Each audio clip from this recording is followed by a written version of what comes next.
నమస్తే అమ్మా. కార్తీక పురాణం 25వ రోజు దశమి. దశమి రోజు అన్నదానం చేయాలి, ఉపవాసం ఉండాలి. ఈ రోజు దక్షిణ తాంబూలాలతో బ్రాహ్మణునకు స్వయం పాకం ఇవ్వాలి. దక్షిణ తాంబూలాలతో అంటే దక్షిణ పెట్టి తాంబూలం పెట్టి బ్రాహ్మణులకి దానం ఇవ్వాలి అంట. ఇవాళ 25వ అధ్యాయం అవతార నిర్ణయం. సుదర్శన చక్రం బారిన పడకుండా ఉండటం తన తరం కాదని, తననెవ్వరూ రక్షించలేరని దుర్వాసుడు నిర్ణయించుకున్నాడు. వైకుంఠం చేరుకున్నాడు. శ్రీహరిని దర్శించుకున్నాడు. హే మధుసూదన, మాధవ, ఆర్తత్రాణ పరాయణ, జగద్రక్షక, నీవు తప్ప నన్ను రక్షించువారెవ్వరూ లేరు. సుదర్శన చక్రం నన్నుత్తరించగా వచ్చుచున్నది. భక్తాగ్రగణ్య, భక్తత్రాణ పరాయణ, శరణు శరణు అని వేడుకున్నాడనమాట దుర్వాసుడు. అప్పుడు ఓయి దుర్వాస, నీకు ఇదే పాటి కనుక ఇంత ఆవేశమా? నీకు ఇది ఎంత మాత్రము నీకు పెద్ద ఇదేమీ కాదు, కానీ నీకంత ఆవేశం పనికిరాదు. సత్కార్యాలు సానుకూలపర్చి విజయవంతం చేయవలసిన భాగవతోత్తముడవు. నీకిదేమి పని?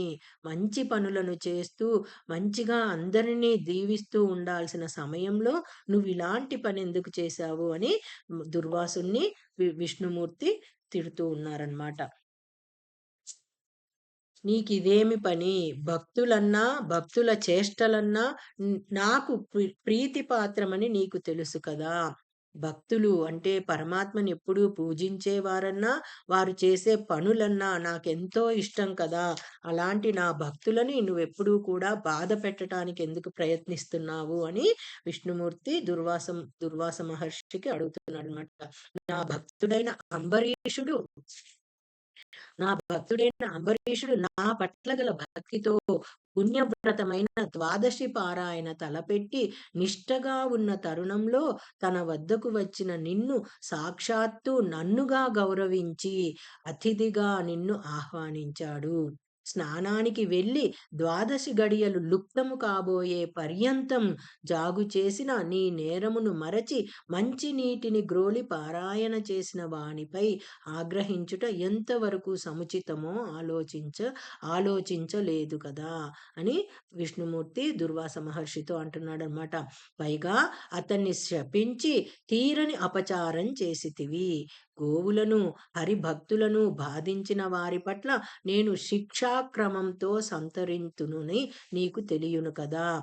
అంబరీషునకు శాపమిచ్చావు. భయకంపితుడై నన్నే ధ్యానిస్తున్న అంబరీషునికి నీ మాటలేవీ వినపడలేదు. భయంతో హే ప్రభో అని నన్నే ధ్యానిస్తున్న ఆ అంబరీషునికి నువ్వు శపించిన మాటలేవీ కూడా వినిపించలేదు. నీవిచ్చిన 10 జన్మల శాపము అతనికేమీయూ తెలియదు. నన్ను శరణు కోరిన అతనికి నీవిచ్చిన శాపమును నేను అనుభవించు తలంపుతో అతని చేత అట్లే అనుభవించదును అనిపించితిని. అంబరీషుడు ఈ దుర్వాస మహర్షి శాపం ఇవ్వంగానే ఆయనకు వినపడలేదు ఏది కూడా. కానీ సరే అనుభవిస్తాను అని అన్నాడు. అది ఎవరు అనిపించారు? విష్ణుమూర్తి అనిపించాడు అనమాట. అవన్నీ ఇప్పుడు ఆ శాపాలన్నీ ఎవరు అనుభవించాలి అంటే ఆ విష్ణుమూర్తియే అనుభవిస్తాను అని అతనితే చెప్పించాడనమాట. నీ శాపం వృధా కాకూడదు, నా భక్తునకు కీడు కలగకూడదు అంటే ఒక మహా తపశక్తివంతుడైన అతని నోటి నుండి ఏదైనా మాట వచ్చింది అంటే అది వృధా జరగదనమాట. కానీ అది వృధా అవ్వకుండా ఉండాలి అంటే ఆ శాపం ఎవరో ఒకరు అనుభవించాలి. అది విష్ణుమూర్తి ఎందుకు విష్ణుమూర్తి అనుభవిస్తా అన్నాడు అంటే ఆయన ఆ ధ్యానంలో ఉన్నాడు కాబట్టి నేను అనుభవిస్తాను, నా భక్తుడు కాకుండా అది నేను అనుభవిస్తాను అని ఆ విష్ణుమూర్తి అంటున్నాడు అనమాట.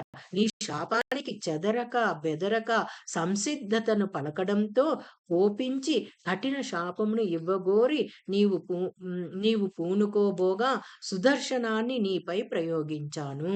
నువ్వు కోపించి అతనికి కఠిన శాపాన్ని ఇవ్వటానికి నువ్వు చూస్తూ ఉండగా నేను ఆ సుదర్శన చక్రాన్ని నీ పైన ప్రయోగించానన్నమాట. దానిని వారించుటకు అతడే సమర్థుడు.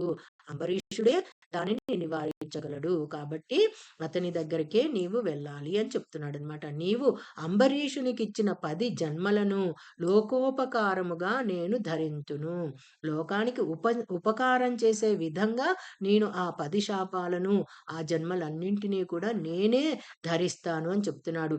మొదటిదైన చేప రూపం ధరించి సోమకుడనే రాక్షసుణ్ణి వధించి వేదాలను కాపాడుతాను. ఆ సోమకుడనే రాక్షసుడు ఈ వేదాలన్నీ తీసుకువెళ్ళి సముద్రంలో అట్టడుగున పడేశాడనమాట. ఆ అట్టడుగున పడిపోయిన ఆ అజ్ఞానాన్ని జ్ఞానం చేత వాటిని నేను పైకి తీసుకువస్తాను అని చేపరూపం ధరించాడనమాట విష్ణుమూర్తి. ఆ చేపరూపం ధరించి దానిని పైకి తీసుకువస్తాడు, కాపాడుతాడు. రెండవదైన తాబేలు రూపం ధరించి దేవదానవులు క్షీరసాగర మథనం వేళ మందరగిరి పర్వతాన్ని మూపున ధరించి నీట మునిగిపోకుండా కాపాడతాను. మందరగిరి పర్వతం అనే అంటే మనస్సు అనే ఒక మందరగిరి పర్వతం నీట మునిగిపోకుండా ధైర్యంగా అది నిలబడేటట్లుగా నేను కాపాడుతాను. అది తాబేలు రూపంలో నేను కాపాడుతాను అని చెప్తున్నాడనమాట. మూడవదైన వరాహ జన్మమెత్తి హిరణ్యాక్షుణ్ణి చంపి అతడు చుట్టగా చుట్టి పట్టుకుపోతున్న భూమిని రక్షిస్తాను. ఆ యొక్క అవతారం ఎత్తి ఈ భూమిని నేను రక్షిస్తాను అని చెప్తున్నాడు. నాలుగవదైన వికృత రూపం అవతారమగు నరసింహమూర్తినై జన్మించి హిరణ్యకశపుని వధించి ప్రహ్లాదుని రక్షిస్తాను. అంటే మనలో ఉన్న భక్తిని రక్షిస్తాను అని చెప్తున్నాడు అనమాట. ఐదవ జన్మయగు మరగుజ్జ అవతారమున వామనుడనై బలిచక్రవర్తి గర్వాహరణం చేస్తాను, గర్వాపహరణం చేస్తాను. మనలో ఉన్న గర్వాన్ని వామన రూపంలో వచ్చి ఆయన అణచివేస్తాడనమాట. ఆరో జన్మమగు జాలి లేని బ్రాహ్మణుడగు పరశురామునిగా జన్మించి మధోన్మత్తులగు రాజులను సంహరిస్తాను. మదము ఉన్మత్తము ఉన్న మనలో ఉన్న మదాన్ని కూడా సంహరిస్తాను అని విష్ణుమూర్తి చెప్తున్నారనమాట. ఏడవ జన్మయగు ఆత్మజ్ఞానము లేని క్షత్రియుడగు రామునిగా అవతరించి రావణ కుంభకర్ణులను వధిస్తాను.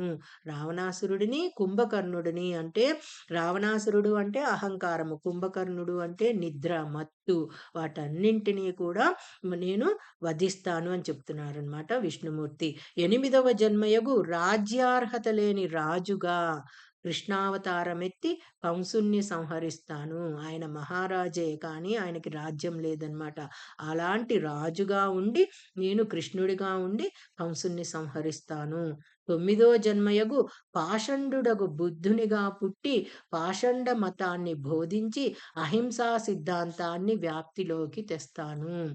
హింస లేకుండా అహింసగా ఉంటూ అందరూ కూడా చక్కగా ఉండాలి అనే బుద్ధుని యొక్క పాషండ మతాన్ని బోధిస్తాను అని చెప్తున్నాడనమాట.